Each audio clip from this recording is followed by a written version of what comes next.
Kwa vile hapa mbele yetu tuna swali zima la swalatul Eid, ni vizuri tukapeana muhtasari kuhusiana na swala hii, bali pamoja na yale ambayo yanatakiwa kama zinaitwa ni sunnatul Eid, sunna zaidi. Watukufu wa Islam, tuelewaje kabisa kwamba ikhtalafa al-fuqaha ala hukmi salatul Eid. Kwanza wanafiqh wa maulama wa fiqh wa sharia wametofautiana juu ya hukumu ya Eid. Kwa madhhabu ya Shafi'ia na Malikia wanasema salatul Eid sunnatun muakkada, ni sunna iliyostiliwa mkazo, na ukisikia sunnatun muakkada inakuwa karibu ya kuwa ni faradhi. Kwa madhhabu ya Abu Hanifa, yeye anasema salatul Eid wajiba, ni lazima kabisa. Lakini kwa madhhabu ya Hanabila, wao wanasema ni fardhu kifaya, fardhu ya kutoshelezana, kwa walifanya baadhi wa wengine wakasalimika na baadhi. Lakini ala kulli hal qawl ar-rajih, qawl yenye uzito, ni sunna ambayo imetiliwa mkazo kama alikwenda madhhabu ya Shafi'ia na wa Malikia, yani mtu na malimani. Ahibati fillah, sasa katika siku ile ya Eid kuna mambo tunatakiwa tuyafanye yanaitwa sunna zaidi, ili mambo hayo kwa sababu yana faida ndani yake na malipo thawabu. Moja miongoni na sunna zaidi watukufu wa Islam, an tusalla al-Eid fil musalla in amkana dhalik, ni salatul Eid ikiwa watawezekana iswaliwe kwenye sehemu inaitwa musalla. Musalla ni sehemu ambayo kharij al-balad, iko nje ya mji, imeandaliwa kwa ajili ya kuswalia kwenye kiwanja maalum. Hiyo ndiyo sunna sana, ndiyo asli ya Mtume sallallahu. Na hili ni kwa mujibu wa hadithi ambayo Mtume sallallahu aliamrisha siku ile ili iswaliwe kwenye musalla, na akaamrisha wenye haidhi, wenye nifasi, wanawake, manake wote wawepo kule, sio kwa muda wa swala tu watajitenga hawatuswali ili kusikiliza khutba. Sisi leo hii katika watu ambao tumeweka majumbani na tupikie keki na maandazi siku ile ya Eid, tunaona kama hawahusiki katika swalatul Eid. Kumbe wale ndio tungewafanyia mazingira maalum, wakaweza na wao kuwepo kusikiliza khutba ya siku ile, na aghlabu ya khutba hii ielekeze namna gani ile ya Kiislamu inasherekewa. Sisi ndio tunaacha majumbani, hatimaye ndipo tunapogombana na mkutia mtu kajiremba kajipura, kwa sababu yeye kafahamu siku ya Eid kwamba ni siku ya fiski ya ukumbi. Kumbe lazima ili tufike wakati tulifikirie kwamba ili tuweze kuandaa sehemu maalum kwa ajili ya kuswali hii. Baadhi ya maulama wanasema kuswali hii msikitini ni kama njia ya dharura tu, lakini si asli ya sunna hiyo. Lakini kwa itaswaliwa basi jaza itajuzwa kwa Uislamu.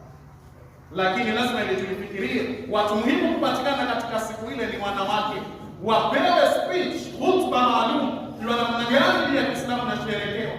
Isiwe tu tunaacha majumbani na kupikia keki tukawa tunafanya siku ya siku, mambo yanaharibika, na wao wengine ndio wanasababisha funga zetu kuanza kufeli na malengo ya funga kuharibika siku ile ya Eid. Kwa hiyo ndio basi, kwa mujibu wa hadithi sasa ambayo iko kwenye kitu cha swali. Lakini sunna ya pili ya Eid ni kathratu dhikri litabiri wa tahlil, ni mtu kuzidisha wingi wa kumtaja Allah subhanahu wa ta'ala kupitia hasa ile arkani ya takbira ya Eid, mashuhuri Allahu Akbar, tunajua, lakini wa tahlil la ilaha illa Allah wa tahlil, kuzidisha mtu tangu anapotoka kule ambapo anatoka kuswali nyumbani kwake. Kwa mwanamke kama itaamirika na fitna, au kama itawezekana hivyo ni kimya kwa mwanamume hata kutoa kwa sauti, kinyume na tulivyozoea mtu mpaka afike msikitini ndio atapata takbira hiyo. Unatakiwa tangu unatoka kwenye nyumbani, kama kwa ameandaliwa hiyo swala sasa unaswaliwa mpaka huko, lakini kama unaswali msikitini mpaka kule unatoa hiyo takbira yako sira kabisa, hata kuleta kwa jambo kwa maana ni sunna adhima. Na kwa sababu Allah subhanahu wa ta'ala anasema wa litukabbiru Allah ala ma hadakum wa la'allakum tashkurun. Ukizipata aya za funga ambazo zinaashiria sasa katika kuingia kwenye hili, na ili wamkabiri Allah, maana ile takbira ile wamtaji Allah ala ma hadakum, wanamkabiri Allah, mtaji jirani atakuongezeni Uislamu na mkafunga salama kabisa kama ni sehemu ya furaha. Na ndio maana mara nyingi tunakataza takbira hii haileti watu wanapozika kwa sababu ni sehemu ya furaha. Hili mara nyingi watu tunalizungumza kwa kila kitu kina hikma yake. Ijapokuwa baadhi ya watu huleta hoja ambazo hazina kichwa na miguu. Kwa hiyo inatakiwa siku ile kwa kweli siku ya furaha udhihirishe furaha kwa kuhitaji kumtaja Allah subhanahu wa ta'ala pamoja na adhkari mbalimbali. Na ndiyo lengo la Eid kama tunavyoelekezwa katika hotuba za Eid watukufu wa Islam. Kwa hiyo ni sunna. Lakini sunna nyingine kwa Eid hii ya fitri, al-aklu qabla al-khuruj ila salati al-Eid. Ni mtu hakikishe kwamba anakula kabla hajaenda kuswali kwa Eid al-Fitr.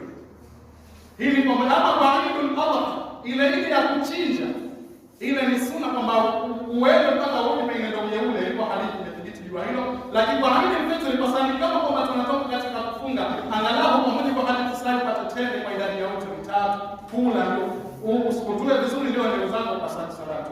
Si katika sunna kuwa unafika kuswali salatu na ili kujana tukiwa kwa Islam. Na ile hadithi ya Mtume sallallahu alayhi wasallam kana la yakhruju yawm al-fitr, Mtume alikuwa hatoki kwenye siku ile ya al-fitr hata yutira mpaka kwa sahabe pale ala tamarati kwa tende ya kulhunna witra anakula kwa idadi ya witr tatu, pengine tano au moja, kwamba ni sunna ya Mtume sallallahu alayhi wasallam. Ona tusidharau na ukisikia sunna ukiipata ukifanya unapata. Ahibati fillah, sunna nyingine ni mukhalafatu tariq, kukhalifu njia, kubadilisha njia. Maana kama umeenda umetoka ulikotoka kuja katika ile, pengine umepita njia ile kule kutoka barabarani umekuja huko, inapendekezwa ukiwa unarudi badilisha njia nyingine. Na wanazuoni wanaeleza kwamba hikma ili zikakutolea ushahidi siku ya Kiyama. Kwa hiyo hata kama ni mtu pengine unatokea maeneo ya huko pengine, ukirejea angalau japo kuzunguka tu sehemu, si kitu cha kudharau, bali ni sunna ya Mtume sallallahu alayhi wasallam kama alivyosema, kama Nabii sallallahu alayhi wasallam idha kana yawm Eid, alikuwa mkusala ikiwa ile siku ya Eid khalafa tariqa, badilisha njia, na hadithi ambazo zote ni sahihi au Bukhari. Kwa watukufu wa Islam, miongoni mwa sunna adhim ni hizo, tuweze kufanyia kazi, kumtaja Allah subhanahu wa ta'ala kwa wingi kabisa siku ya Eid, kujidhahara bil farah, kwa ajili ya kudhihirisha furaha kwa Islam. Ya Rabbi, ziingize na saa hizi kwenye nyoyo zetu na turuhusu kufanyia kazi kwa vitendo kabisa. Inna Allaha wa malaikatahu yusalluna 'alan nabi ya ayyuhalladhina amanu sallu 'alayhi wa sallimu taslima.